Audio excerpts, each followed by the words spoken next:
cadenas de la muerte me quitó. Para mí ya no hay condenación, hay libertad, libertad. Siendo esclavo del pecado me libró, en la cruz compró mi redención, mi libertad.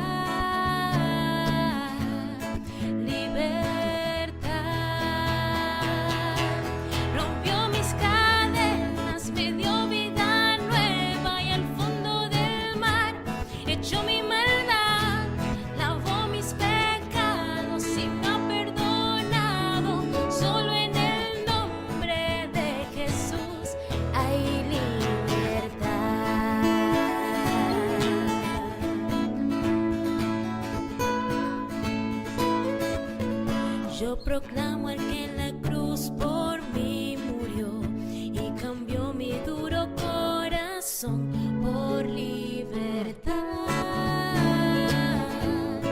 libertad. El poder de su evangelio me salvó y no me avergüenzo del Señor, mi libertad.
Hola a todos, bienvenidos a esta transmisión de la Iglesia Cristiana del Sur de Monterrey. Nos reunimos, más bien nos conectamos en esta transmisión para conocer más de Dios, para reflexionar en su palabra. Lo hacemos a través de las oraciones, a través de los cantos y de la reflexión de la palabra de Dios. Y una de las cosas necesarias y esenciales cuando nos acercamos a Dios es que el Señor nos acepte realmente. Y somos aceptados no por nuestros méritos. Nos podemos acercar a Dios no por las buenas obras que hacemos, sino solamente por Cristo y lo que Él hizo en la cruz y porque Él es nuestro intercesor. Y por eso la palabra de Dios nos hace una invitación a confesar nuestros pecados. Me voy a basar en el Salmo 32, no lo voy a leer todo, pero sí algunos versículos. Por ejemplo, el primero dice: dichoso aquel a quien se le perdonan sus transgresiones, a quien se le borran sus pecados. Dichoso, no hay nada mejor para el hombre que estar bien con Dios. Y esto es únicamente cuando se le borran sus pecados.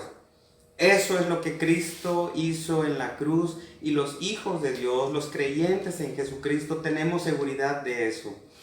También dice este Salmo de David, el Salmo 32, dice el verso 5: pero te confesé mi pecado y no oculté mi maldad. Me dije, voy a confesar mis transgresiones al Señor y tú perdonaste mi maldad y mi pecado. Y algo que me llamó la atención, o que normalmente me ha llamado la atención de este salmo, es otro versículo aquí mismo. Dice así, verso 9. No seas como el mulo o el caballo. Qué interesante. No seas como el mulo o el caballo que no tienen discernimiento y cuyo brío hay que domar con brida y freno para acercarlos a ti. Y lo que me ha llamado la atención es, pues, ¿qué tiene que ver la confesión de pecados, que tú te acerques a Dios y Dios te acepte, con este versículo que dice que no seas como el mulo o el caballo que no tienen entendimiento y cuyo brío hay que domar con brida y freno para acercarlos a ti? Me gustó mucho la explicación de un pastor. Estaba leyendo la explicación que él da. Me gustó y tiene mucho sentido, que él menciona que el mulo y el caballo, como aquí dice, tienen que ser condicionados para que se acerquen a su amo. Porque el mulo y el caballo no se acercan a su amo porque aman a su amo. Más bien se acercan por la recompensa que el amo les puede dar. Y por eso dice que hay que domarlos con brida y freno para que se acerquen. Y David lo que está diciendo acerca del perdón de sus pecados es que él se arrepiente, él confiesa sus pecados, no como un mulo, no como un caballo. Es decir, David y nosotros no debemos esperar solamente las bendiciones de Dios, o no deberíamos solamente acercarnos a Dios confesando nuestros pecados porque Él nos va a dar una recompensa y va a alejar de nosotros las cosas malas que ocasionaron nuestro pecado. Más bien deberíamos acercarnos a Dios en arrepentimiento, un arrepentimiento verdadero para honrarle, para glorificarle únicamente a Él y por amor a Él, por lo que Cristo hizo por nosotros. Así que, pensando en eso, vamos a iniciar esta transmisión y vamos a acercarnos al Señor, y les invito a que en este momento oremos a nuestro Dios. Nuestro Padre, podemos decirte Padre Celestial, y ojalá que nuestro corazón no esté pensando únicamente en los regalos, las recompensas que podemos obtener, incluso la paz que podríamos sentir o el bienestar que podríamos sentir cuando tú perdonas nuestros pecados. Señor, ojalá que nos acerquemos a ti sabiendo quién eres tú, sabiendo que eres nuestro Padre, y eso es únicamente porque Cristo lo logró en la cruz. Ojalá que nuestro corazón, Señor, se quiera acercar a ti por amor a ti. Sin embargo, nuestros pecados nos separan de ti. Por eso, Señor, trabaja en nuestros corazones por un arrepentimiento verdadero, que no oculte nuestros pecados, que no querramos, Señor, justificarlos culpando a otros, y que no pretendamos, Señor, minimizarlos y tratando de decir que otros son los culpables de nuestros pecados. Señor, que seamos responsables de nuestro propio pecado, nuestras propias acciones pecaminosas, malos hábitos pecaminosos. Y Señor, que Cristo sea el que interceda por nosotros para estar bien contigo. Es en el nombre de Cristo que oramos y nos presentamos delante de ti. En Él oramos. Amén.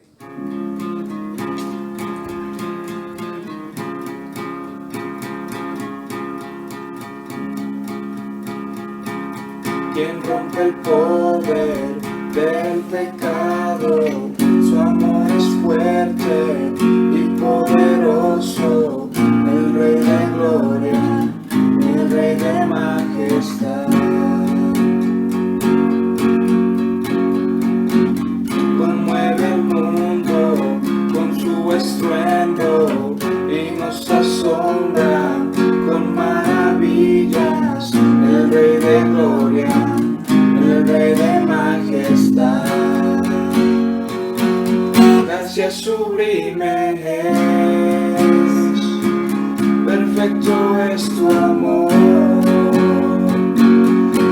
tomaste mi lugar, cargaste tú mi cruz, tu vida diste ahí, y ahora libre soy. Jesús, te adoro por lo que hiciste en mí. Pusiste en orden todo el caos, nos adoptaste como tus hijos, el Rey de gloria, el Rey de majestad, el que gobierna con su justicia y resplandece con su belleza, el Rey de gloria, el Rey de majestad. Gracias sublime es, perfecto es tu amor, tomaste mi lugar, cargaste tú mi cruz, tu vida diste ahí, y ahora libre soy. Jesús, te adoro por lo que hiciste en mí.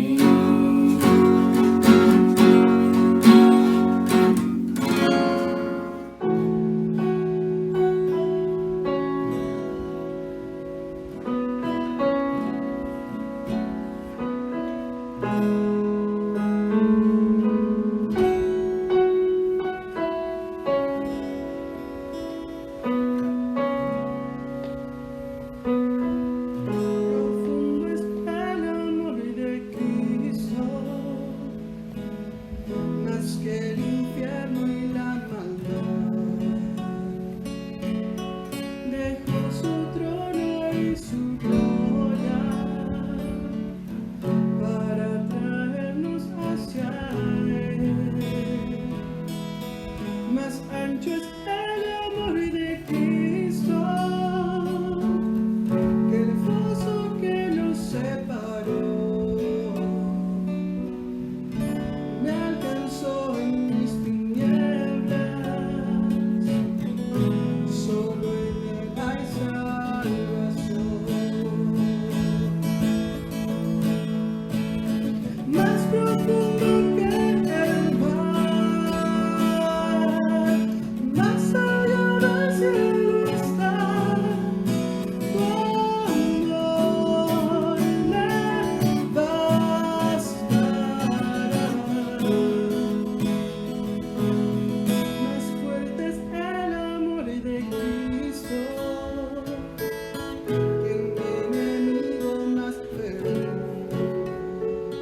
Tiempos de Herodes, rey de Judea, hubo un sacerdote llamado Zacarías, miembro del grupo de Abías.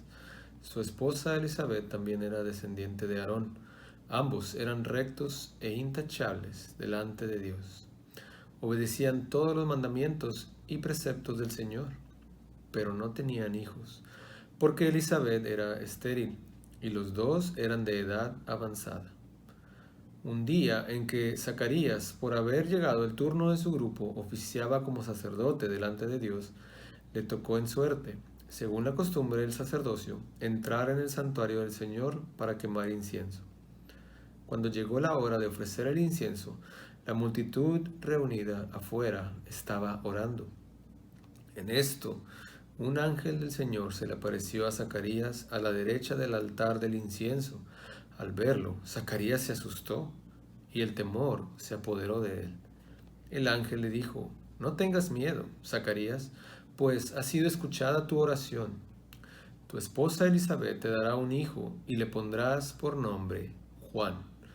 Tendrás gozo y alegría, y muchos se regocijarán por su nacimiento, porque él será un gran hombre delante del Señor. Jamás tomará vino ni licor, y será lleno del Espíritu Santo aún desde su nacimiento. Hará que muchos israelitas se vuelvan al Señor su Dios. Él irá primero delante del Señor con el espíritu y el poder de Elías, para reconciliar a los padres con los hijos y guiar a los desobedientes a la sabiduría de los justos. De este modo, preparará un pueblo bien dispuesto para recibir al Señor. ¿Cómo podré estar seguro de esto?, preguntó Zacarías al ángel. Ya soy anciano y mi esposa también es de edad avanzada. Yo soy Gabriel y estoy a las órdenes de Dios, le contestó el ángel.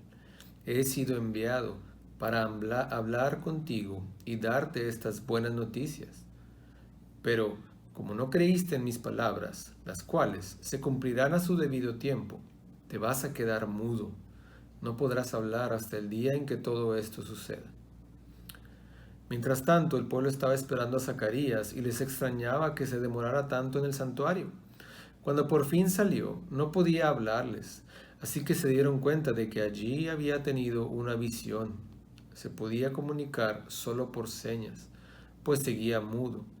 Cuando terminaron los días de su servicio, regresó a su casa. Poco después, su esposa Elizabeth quedó embarazada y se mantuvo recluida por 5 meses. Esto, decía ella, es obra del Señor, que ahora ha mostrado su bondad al quitarme la vergüenza que yo tenía ante los demás.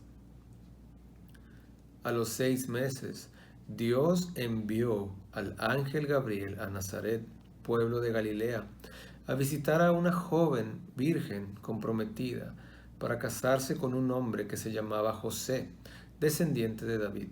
La virgen se llamaba María. El ángel se acercó a ella y le dijo: Te saludo, tú que has recibido el favor de Dios. El Señor está contigo. Ante estas palabras, María se perturbó y se preguntaba qué podría significar este saludo.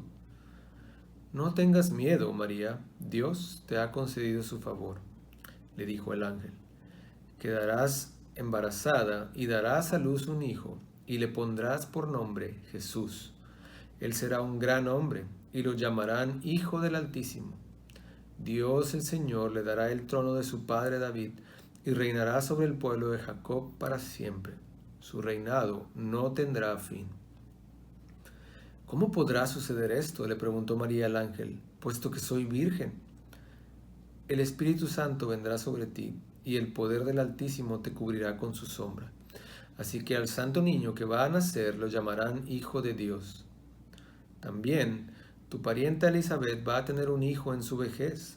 De hecho, la que decían que era estéril ya está en el 6º mes de embarazo, porque para Dios no hay nada imposible.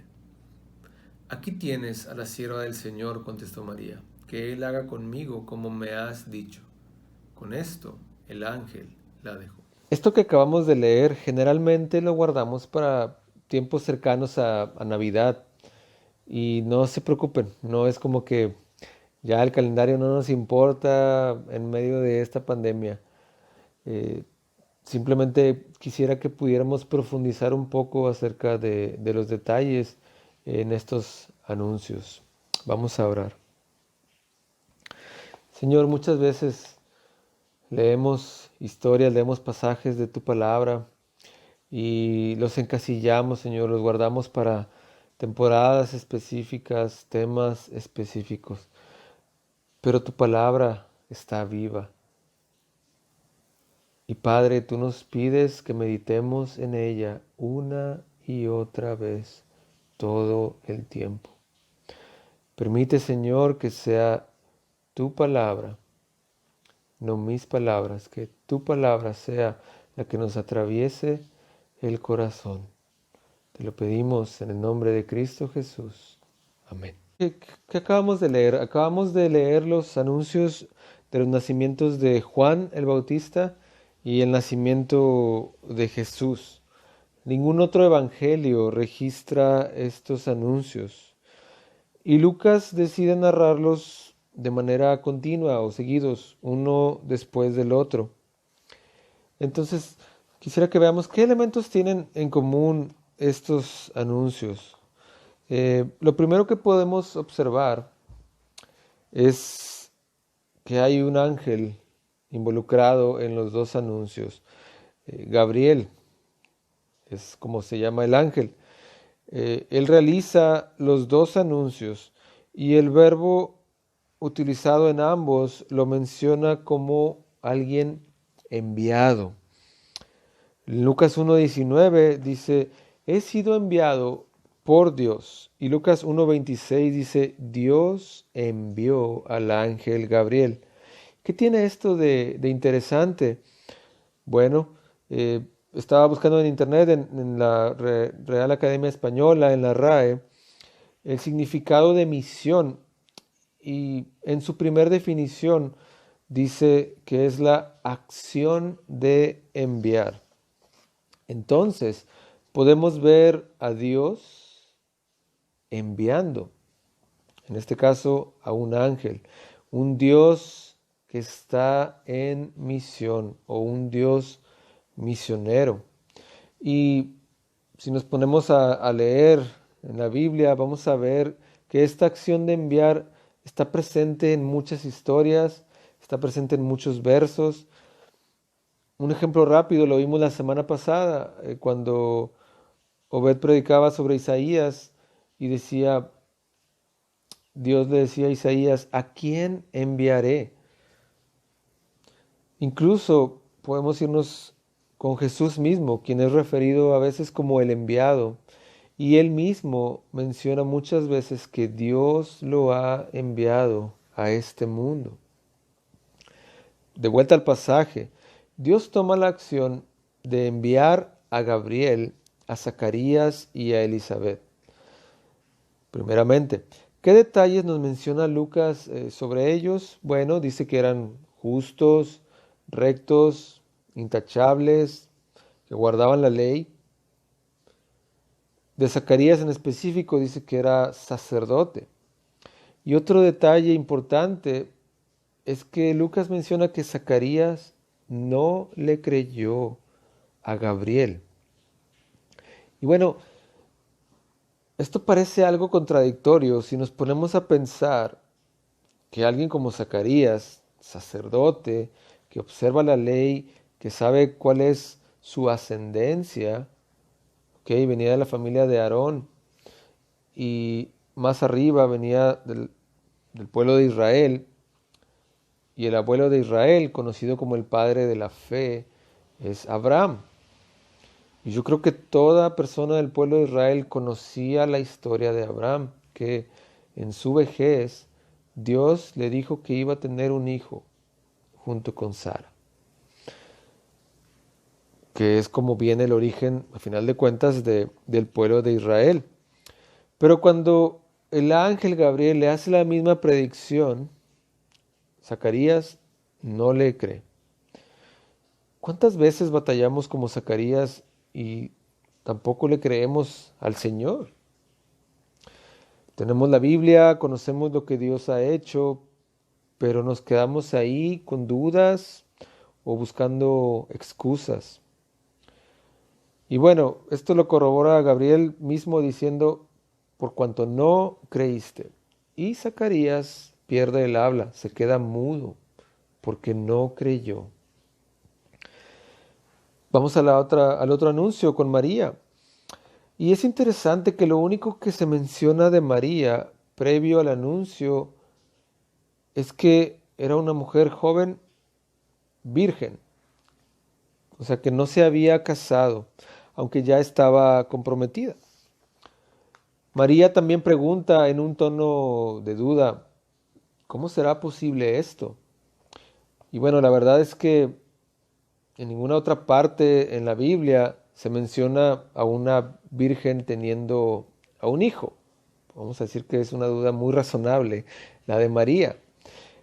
Pero después de la explicación de Gabriel, la respuesta de María es sorprendente. Dice, yo soy la esclava o la sierva del Señor, que se haga conmigo como Dios quiera o conforme a su voluntad.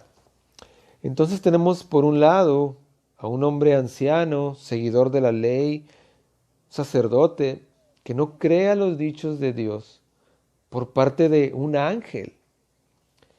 Y por el otro lado, a una muchacha que bien podemos decir sin ciencia de la vida, respondiendo como hoy en día quisiéramos que los jóvenes y los niños y los adultos y los ancianos, bueno, todos le respondiéramos a Dios, diciendo, aquí estoy, que se haga conmigo como tú quieras. Pero bueno, esto no se trata de personajes buenos y malos, o de quién sí cumple las leyes y quién no, o quién cree o quién duda, o quién responde positiva o negativamente ante un llamado. Esto se trata de quién envía. Se trata del Dios misionero. Este Dios decide usar a Zacarías a pesar de su incredulidad para que nazca Juan el Bautista. Y sobre Juan, ahí mismo pudimos leer, dice la palabra, que iba a causar alegría, que iba a traer reconciliación, que iba a hacer que el pueblo se volviera a su Señor y guiar a los desobedientes a la sabiduría. Estas acciones de Juan se asemejan un poco al bosquejo que comentó Obed la semana pasada, que se resumía en Dios redimiendo a su creación. ¿No les parece esto una misión bastante completa? Pero aún hay más. Dios también usa a María para enviar al mundo a su propio Hijo, a Jesús. ¿Qué podemos concluir de esto entonces? Creo que podemos ver que el Señor usa a las personas para cumplir su misión.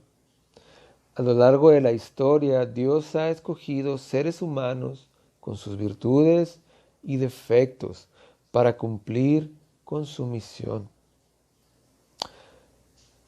La otra cosa que podemos ver es que el Señor sigue activo en su misión. Esto no se trató nada más de una misión de anunciar los nacimientos de Juan y de Jesús y se terminó. Dios sigue activo en su misión. Justo leímos que de Jesús se dijo que Dios le dará el trono y va a reinar para siempre. Y también hace algunos domingos vimos en Apocalipsis que será entonces cuando la redención vendrá. Entonces, ¿dónde quedamos nosotros? ¿Qué parte tenemos en esta misión en la que Dios sigue activo? Muchas veces hablamos de misión y tenemos una idea limitada, creo, de que la iglesia, nosotros, tenemos una misión también. Y nos encasillamos en enviar misioneros o dar apoyo a organizaciones misioneras y ya. Y no estoy diciendo que esto esté mal. De hecho, es admirable, es sorprendente ver personas sacrificando su vida, muchas veces literalmente, para proclamar las buenas noticias en lugares muy remotos, en lugares alejados a los que nadie iría. El detalle o el problema de encasillarnos o limitarnos solamente a eso tiene más que ver con que nosotros mismos no nos vemos como Zacarías o como María. No nos vemos como que Dios nos está queriendo usar, nos está enviando. No nos vemos como misioneros. Jesús, en su última interacción física en la tierra con sus discípulos, decidió enviarlos. Esto lo podemos ver en Mateo 28. ¿Por qué esto solo lo aplicamos hoy a los que se van lejos, a los que dejan todo y van a una comunidad desconocida? Estaba leyendo recientemente a Brad Briscoe, que es un plantador de iglesias en Carolina del Norte, y él dice esto: la iglesia debe ser vista como el resultado de la misión de Dios. En otras palabras, y creo que lo leímos claramente, o lo pudimos ver en los versos, Dios tiene una misión y Dios formó a su iglesia para cumplir con esa misión. No es que la iglesia tenga otra misión o la misión de cumplir con la misión, no. Dios hizo a su iglesia para cumplir con la misión que Él ya tenía. Entonces Dios está enviando a toda su iglesia, a cumplir con la misión que Él tiene. Y usa personas comunes, como Zacarías, como María, que tienen dudas, o en nuestros tiempos, que tienen las agendas llenas. Miren, quiero compartirles un poco cuando el Señor nos permitió a Ari y a mí entender mejor este concepto de que somos enviados y que podemos ser usados por Dios. Lo primero que pensamos cuando entendimos más claramente esto fue, ¿y el tiempo? ¿De dónde vamos a sacar tiempo para hacer esto? Si de por sí estamos llenos de compromisos.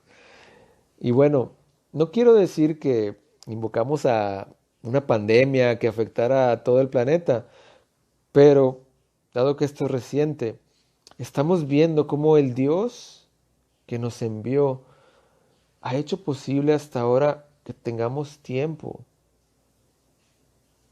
porque es su misión. ¿Cómo podemos cambiar nuestro enfoque sobre misión? Ver al Dios misionero y vernos nosotros como enviados. Bueno, una manera práctica que hemos de hecho estado utilizando Ari y yo con la gente alrededor, la podemos encontrar también en este pasaje que leímos. Y si pensamos un poco otra vez en Navidad, una de las frases de la Biblia más citadas en Navidad es la de "y llamarás su nombre Jesús". También Gabriel le dice a Zacarías que su hijo deberá llamarse Juan. Y sorprendentemente, unos versos más adelante, no lo leímos, en el verso 63, apenas Zacarías confirma que su hijo se va a llamar Juan y recupera el habla. Entonces podemos ver que para el Dios misionero los nombres son importantes. Para nosotros también deberían de serlo. ¿En qué sentido? Bueno, piensa en el contexto en el que Dios te ha enviado. En tu colonia, en tu trabajo, con tus familiares. Conoces los nombres de todas esas personas cercanas, ya sea porque viven alrededor tuyo, o porque son tu familia, o porque tienes una relación laboral. Probablemente en estos últimos dos conozcas los nombres porque pues, los tienes que conocer. Pero quiero invitarte a que reflexiones en esto. Y si no conoces los nombres, así como nosotros nos dimos cuenta que la gente de alrededor no los conocíamos, más que algunos que agregamos a los grupos de WhatsApp de vecinos. Pero comienza por allí, comienza preguntando, ¿cómo te llamas? Y si ya los conoces, busca más detalles de la vida de esas personas. Porque esas personas también fueron creadas a la imagen de Dios. Comienza con estos pequeños pasos. Ten por seguro que el Dios misionero también te está enviando a ti. También te quiere usar. También te puede usar y quiere hacerlo. Y estará contigo. Vamos a orar. Padre, muchas veces nos agobiamos, Señor, pensando que nosotros tenemos que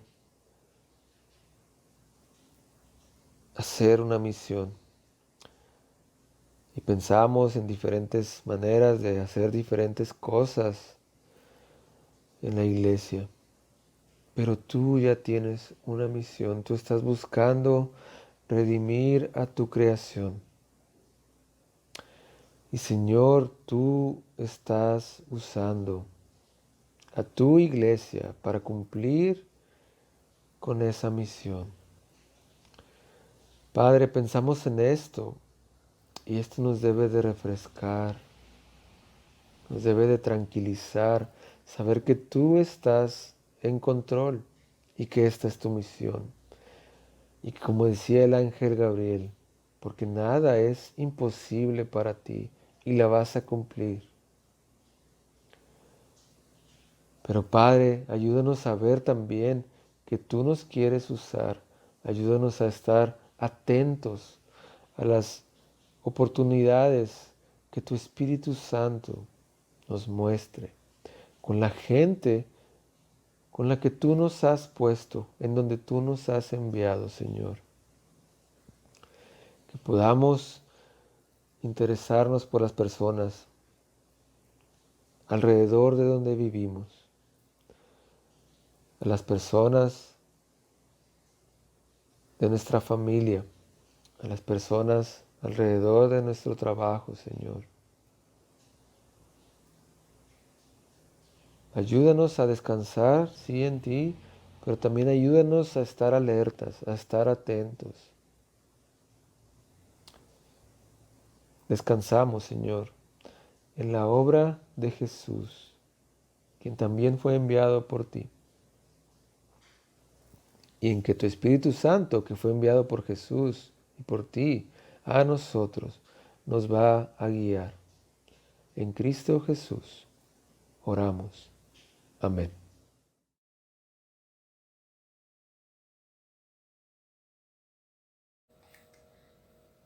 Damos gracias a Dios por la reflexión que Miguel nos compartió el día de hoy. Y pensando en eso, hay un pasaje de la Escritura con el cual quisiera que nos despidiéramos. Dice Pablo a los filipenses: háganlo todo sin quejas. Háganlo todo sin quejas ni contiendas, para que sean intachables y puros, hijos de Dios, sin culpa en medio de una generación torcida y depravada. En ella ustedes brillan como estrellas en el firmamento. Y esa frase me llama la atención: brillan como estrellas en el firmamento. Así debe ser nuestra vida en este mundo, como estrellas en el firmamento. Y claro, como despedida, Pablo en su misma carta, lo mismo que para ustedes, nuestros deseos es que la gracia del Señor Jesucristo sea con todos. Hasta vernos de nuevo, el Señor les bendiga. Rompió mis cadenas, me dio vida nueva y al fondo del mar echó